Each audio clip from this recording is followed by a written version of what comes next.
పక్కన ఒక మూగ బొమ్మవే శిలగా నిలిచేవే. చేసిన కర్మను అనుభవించమని నన్ను వదిలేశావే. అయితే నీకి మొక్కులు ఎందుకు? ఏటైనా ఈ జాతరలు ఎందుకు? ఇక నీకి గుడి ఎందుకు? ఆ గోపురం ఎందుకు? ఆగక ముందే నా ఆక్రోశం అగ్నిగా మారక ముందే, ఆ రావాణల జ్వాలల్లో నేనాహుతి కాకముందే,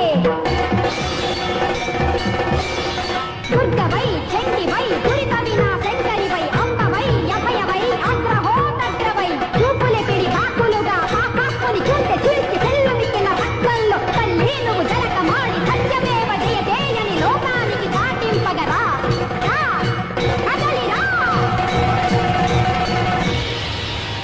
నా కన్నీటికి నీ మనసు కలిగి కదిలి రాకపోతే నా రక్తాన్ని నైవేద్యంగా పెడుతున్నాను, తీసుకో.